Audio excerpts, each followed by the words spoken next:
بسم اللہ الرحمن الرحیم۔ السلام علیکم دوستو۔ چند یہودیوں نے فرعون کی اس لاش کو کعبہ شریف میں لانے کا ارادہ کیا کیونکہ ان یہودیوں کو کچھ ریسرچرز نے یہ مشورہ دیا تھا کہ فرعون کی لاش کو کعبہ شفٹ کیا جائے جہاں مزید ریسرچ کرنے کا موقع ملے گا اور فرعون کے جسم کو بھی کوئی نقصان نہیں پہنچے گا۔ اس لیے یہودی فرعون کی اس لاش کو کعبہ منتقل کرنے کی تیاریوں میں لگ گئے، لیکن تب آگے جو ہوا وہ اللہ کا ایک معجزہ ہی تھا۔ اس بات سے کوئی انکار نہیں کر سکتا کہ فرعون کا جسم اللہ کا ایک عظیم معجزہ ہے جو ہزاروں سالوں سے موجود آج بھی ہماری آنکھوں کے سامنے ہے۔ جو لوگ معجزات پر یقین نہیں رکھتے، اللہ نے انہیں اس معجزے کے ذریعے دکھایا جس میں فرعون کا ذکر قرآن میں آج سے 1400 سال پہلے آیا ہے۔ اس کے جسم پر انہی کی سائنسز تجربات کر کے یہ ثابت کر چکی ہیں کہ یہ وہی فرعون ہے جس کو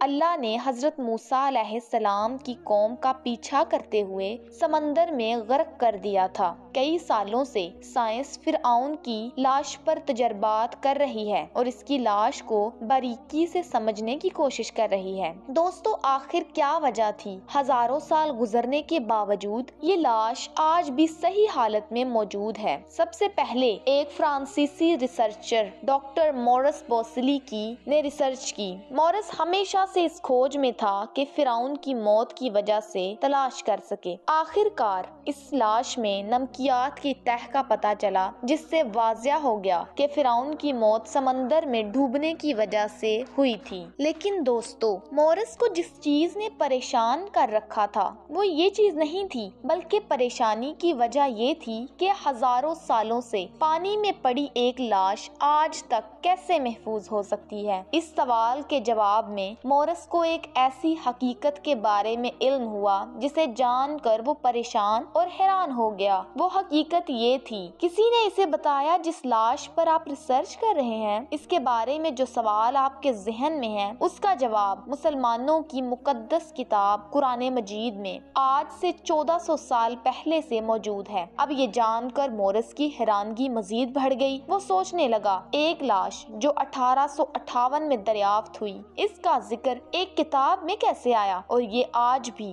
سے 100 سال پہلے مسلمانوں کو یہ علم نہیں تھا۔ فرعون کی لاش کو غنود کیا جاتا تھا۔ مورس نے قرآن مجید کی جس آیت کو پڑھا، اس آیت میں یہ لکھا تھا، آج ہم تیرے بدن کو دریا سے نکال کر لے گئے تاکہ پچھلے آنے والوں کے لیے عبرت ہو، اور بہت سے لوگ ہماری نشانیوں سے بے خبر ہیں۔ مورس کے مطابق یہ آیت پڑھنے کے بعد ساری رات اس لاش کے پاس کھڑا رہا اور سوچتا رہا۔ قرآن مجید میں فرعون کی لاش کے حوالے سے تفصیل موجود ہے، کیسے اللہ نے فرعون کی لاش کو محفوظ رکھا تاکہ لوگ اس سے عبرت حاصل کر سکیں، جبکہ بائبل میں فرعون کے واقعے میں اس کی لاش کا کہیں بھی ذکر نہیں ملتا۔ اس کی لاش کے ساتھ کیا ہوا؟ اس کے ذہن میں یہ خیال آیا، حضرت محمد صلی اللہ علیہ وآلہ وسلم آج سے 1400 سال پہلے فرعون کی اس لاش کے بارے میں جانتے تھے جس کے بارے میں مجھے آج معلوم ہوا ہے۔ واقعی قرآن مجید اللہ کی سچی کتاب ہے۔ مورس بوسلی نے واقعے کے 10 سال بعد اس کھوج میں لگا دیے۔ فرعون کی لاش جدید دور کی سائنسی ریسرچ کسی حد تک قرآن کی ان آیات میں موجود معلومات سے ملتی ہے، اور کیا سائنسی معلومات یہ ثابت کر دیں گی قرآن میں جو کچھ فرعون کی لاش کے متعلق ذکر آیا وہ سب سچ ہے؟ مورس کا یہ کہنا تھا، وہ خود اس بات سے تسلی دیتا رہا ہے، قرآن میں اس حوالے سے کسی سائنسی پہلو کا ذکر نہیں۔ سائنس اور قرآن میں واضح فرق ہو تب میری نظر قرآن مجید کی ایک اور آیت پر پڑی جس میں اللہ تعالیٰ کا ارشاد ہے، باطل نہ سامنے سے آ سکتا ہے اور نہ پیچھے سے۔ یہ آیت پڑھنے کے بعد اس نے اس کتاب لکھی۔ اس کتاب میں پوری مغربی دنیا کو جھنجھوڑ کر رکھ دیا۔ اس کا نام the Bible of Quran and sciences تھا۔ اس کتاب میں مورس نے ایک جگہ لکھا ہے، فرعون کا جسم 1858 میں دریافت ہوا، لیکن قرآن مجید میں اس کا ذکر 1400 سال پہلے آیا، اور قرآن مجید میں جس ترتیب اور زبردست انداز میں اس واقعے واقعے کو بیان کیا گیا ہے اور پھر اس واقعے کو مستقبل کے لوگوں کے لیے بھی ذکر کیا گیا ہے۔ یہ ممکن ہی نہیں قرآن مجید کسی انسان کی لکھی ہوئی کتاب ہو سکتی ہے، بلکہ یہ تمام باتیں اس طرف اشارہ ہیں کہ قرآن مجید 100% اللہ تعالیٰ کے الفاظ ہیں۔ قرآن مجید میں فرعون کے جسم کے بارے میں جو کچھ ذکر ہے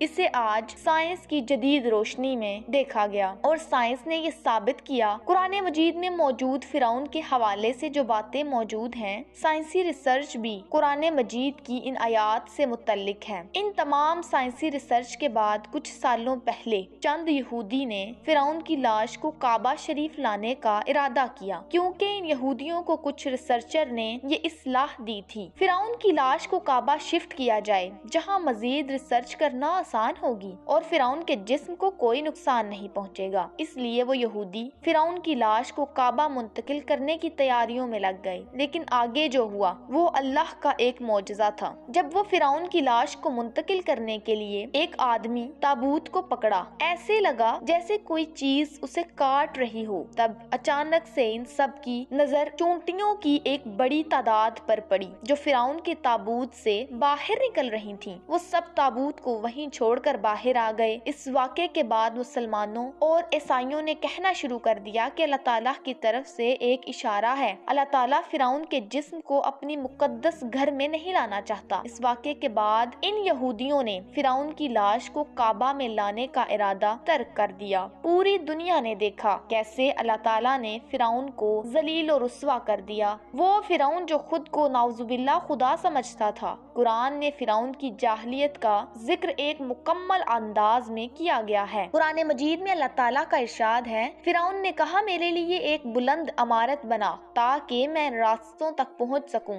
آسمانوں کے راستوں تک، اور موسیٰ کے خدا کو جا کر دیکھوں۔ مجھے تو یہ موسیٰ جھوٹا معلوم ہوتا ہے۔ اسی طرح فرعون کے لیے اس کی بد عملی خشک نما بنا دی اور وہ راہ راست سے روک دیا گیا۔ فرعون کی ساری چال بازی اس کی اپنی تباہی کے راستوں میں صرف ہوئی۔ اللہ تعالیٰ نے فرعون کی لاش کو آج تک محفوظ رکھا ہے تاکہ لوگ اس سے عبرت حاصل کریں۔ وہ فرعون جو خود کو خدا کہتا تھا، اسے کسی زمین نے بھی پناہ نہیں دی اور سمندر نے بھی اسے باہر نکال کر پھینک دیا، اور آج بھی اس کے جسم پر اللہ تعالیٰ کا عذاب نازل ہے۔ اللہ تعالیٰ ہم سب کو اپنے حفظ و ایمان میں رکھے، آمین۔ دوستو، اگر آپ کو یہ ویڈیو پسند آئی ہو تو ہمارے چینل کو سبسکرائب کرنا نہ بھولیے گا۔ ملتے ہیں نیکسٹ ویڈیو میں، تب تک کے لیے اللہ حافظ۔